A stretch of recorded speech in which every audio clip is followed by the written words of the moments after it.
Début de tournage d'Allez savoir, le génie et le sacrifice de la Bérésina. Et c'est la compagnie, bienvenue dans ce nouvel épisode de la série Allez savoir. J'espère que tout va bien dans vos chaumières. Aujourd'hui au programme, nous allons parler d'une terrible bataille napoléonienne, la Bérésina. Et autant vous dire que c'était la Bérésina cette bataille, hein. Alors détrompe-toi, même si l'expression « c'est la Bérésina » veut indiquer une défaite ou un échec cuisant, c'est une bataille qui fut remportée par Napoléon. Mais ce fut pas une défaite, la campagne de Russie en 1812. Napoléon, avec une très bonne stratégie d'un très bon cru, va totalement piéger l'ennemi. Cependant, oui, j'ai compris, on peut gagner une bataille mais pas la guerre. Je dirais même plus, on peut gagner toutes les batailles et perdre la guerre. Mais quel coup de Trafalgar! Dans la débâcle de la lourde défaite de la campagne militaire de Russie de 1812, Napoléon gagne une bataille déterminante, le passage de la Bérésina, ou encore appelée la bataille de Borisov.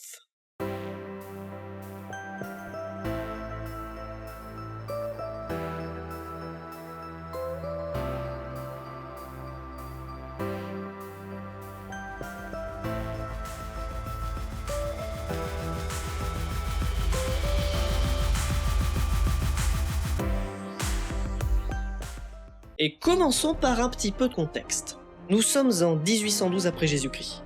L'Europe est occupée par l'Empire français de Napoléon Ier. Toute? Non. Une petite île d'irréductibles Anglais résiste encore et toujours à l'envahisseur. Et la vie n'est pas facile pour les garnisons anglaises, cernées par un blocus commercial imposé par leur ancestral ennemi français. 7 années plus tôt, les Anglais gagnèrent une bataille décisive au cap de Trafalgar, non loin du détroit de Gibraltar. L'empereur des Français perdit sa flotte de vaisseaux. Cette lourde défaite résonne encore aujourd'hui, et à l'époque signait la fin du rêve de Napoléon de conquérir cette foutue île au large des côtes françaises. Ainsi, le seul espoir était de ruiner l'ennemi en imposant un blocus commercial qui dura 7 longues années. Mais ce blocus fut rompu par un certain Alexandre Ier, tsar de Russie, aimé de son peuple, qui jouera en 1812 le rôle du roi des rois, ligué contre Napoléon. Quelques années plus tôt, l'empereur de Russie et l'empereur des Français étaient devenus amis. Napoléon lui-même avait dit « À vous l'Orient, à moi l'Occident ». Ils s'étaient ainsi partagé des territoires et entretenaient de très bonnes relations. Cependant, au lieu d'unir cette amitié dans le sang, Napoléon préféra se marier avec une Autrichienne. Et ce fut le début de la fin de l'alliance et de l'amitié franco-russe. La Russie se retrouvait même ruinée à cause du blocus imposé aux Anglais. En effet, la Russie vendait bois, fer, blé et chanvre aux Anglais avant le blocus, et se retrouvait sans acheteurs pour leurs ressources commerciales. Ainsi le climat changea et au fil du temps le dialogue fut rompu et Napoléon se lança dans la fameuse campagne de Russie.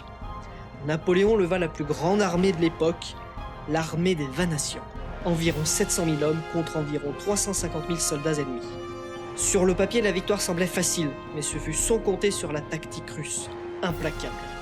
Affaiblir l'armée ennemie en l'épuisant grâce notamment à la politique de la terre brûlée. Napoléon le comprendra trop tard. Malgré une retraite sonnée, les pertes se font de plus en plus lourdes pour la grande armée. Et c'est ainsi que nous retrouvons l'empereur et les restes de son armée, environ 80 à 90 000 hommes, au fleuve de la Bérésina, affamés, gelés et épuisés. Voilà pour le très rapide contexte de la désastreuse campagne de Russie napoléonienne. Désastreuse? Oh bah une bonne petite chartreuse et ça repart, non? Mais du coup, il y avait 90 000 Français en arrivant à la Bérésina. Et combien de Russes? Il y avait environ 80 000 soldats qui étaient aux trousses des Français, sans oublier une petite armée moldave dans la région. Et les Français n'étaient pas non plus vraiment 90 000, parce que sur tout ce nombre, il n'y avait que 40 000 soldats armés. Le reste étant des traînards qui n'étaient pour certains pas armés, pour d'autres trop fatigués, sans oublier des civils.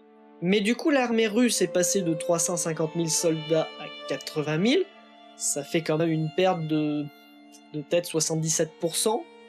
Oh, mais en fait, c'est mieux que les sols, cette histoire, hein. Alors à la Bérésina, effectivement, il n'y avait qu'une armée de 80 000 Russes qui poursuivait l'armée française. Mais ce n'était pas tout l'effectif russe.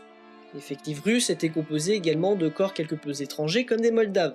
L'armée moldave était notamment dirigée par des généraux et ou amirals russes. Il faut prendre en compte qu'au début de la guerre, quand Napoléon s'élance en Russie, il y a environ 300 à 350 000 hommes russes sur les frontières avec la Pologne. Mais l'armée russe comporte environ 1 million de soldats. Cependant, les frontières russes sont grandes, très grandes. À l'approche du fleuve de la Bérésina, Napoléon est obligé de passer par la ville de Borisov, où un pont permettra aux malheureux restants dans l'armée de traverser le fleuve. L'empereur avait laissé une garnison dans cette région à l'aller, mais c'est sans compter sur les armées moldaves dirigées par l'amiral Tchitchakov, qui, le 21 novembre 1812, va déloger la garnison française qui s'était repliée dans la ville. Ainsi, Borisov retombe dans les mains russes juste avant l'arrivée de Napoléon. Le but des Russes est d'utiliser cet obstacle naturel pour encercler l'empereur des Français et le capturer. Un des généraux de Napoléon, le général Corbyno, découvrira grâce à un paysan local un passage à guet à 15 km plus au nord de Borisov, près de la ville de Studienka. L'empereur décide de construire 2 ponts pour faire passer ses troupes, mais c'est le drame. Le corps d'armée du génie, censé faire les ponts, a, sur ordre de l'empereur, abandonné tous ses outils et matériaux à Moscou avant d'entamer la retraite. Napoléon voulait revenir au plus vite en France et abandonne tout ce qui ne servirait pas à grand chose. Heureusement pour Napoléon, le général Jean-Baptiste Éblé, qui dirige le génie, souhaite à tout prix garder quelques outils et ne respecte pas les ordres de l'empereur. En cachette, 6 fourgons contenant le minimum pour construire des ponts vont être transportés avec l'armée. Le général Éblé demande à ses pontonniers de prendre sur eux le maximum d'outils qu'ils peuvent porter. Ainsi, grâce à ce peu de matériel, le génie va pouvoir entamer la construction de 2 ponts près de Studienka. L'un servira pour les troupes à pied et à cheval, tandis que le deuxième, plus solide, servira pour les artilleries et autres voitures. Les pontonniers se jettent ainsi dans l'eau glacée pour construire les ponts. Des blocs de glace étant charriés par le fleuve, l'opération fut périlleuse et peu de pontonniers survécurent. Des températures négatives et des corps immergés dans l'eau, il n'y a rien de pire pour accélérer l'hypothermie. L'armée de Napoléon est poursuivie par derrière par environ 80 000 hommes dirigés par le général Kutuzov et le général Wittgenstein. Mais Napoléon ne reste pas sans agir car il ne faut pas que les Russes sachent que les 2 ponts sont en construction. Ainsi, des manœuvres de diversion sont effectuées près de Borisov. Les Français parviendront même à reprendre la ville. Mais durant la fuite des armées moldaves, Tchitchakov va détruire le pont. Napoléon, grâce au général Oudinot, fit feindre la construction d'un pont à Borisov. L'armée moldave est perdue. L'amiral Tchitchakov eut vent de manœuvre près de Studienka mais pense que Napoléon va passer près de Berezeno, plus au sud. Ainsi, il va descendre au sud de Borisov tandis qu'un autre corps d'armée de 4000 hommes dirigé par le général Langron va monter sur Studienka. Sans oublier une petite garnison qui reste près de Borisov, au cas où.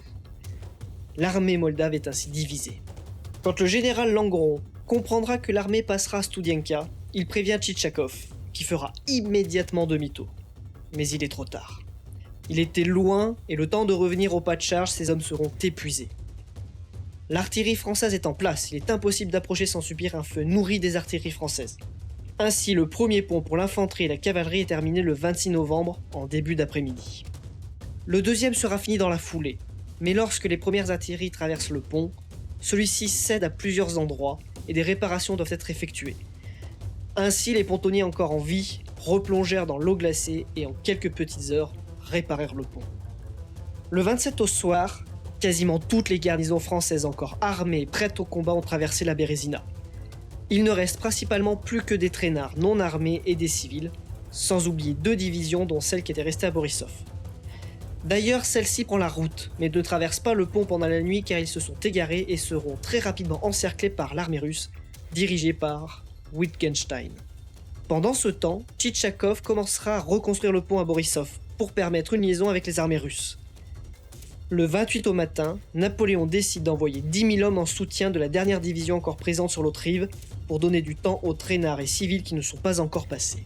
De l'autre côté, Napoléon, grâce au maréchal Ney et Oudinot, fait face au régiment de Langeron et de Tchitchakov.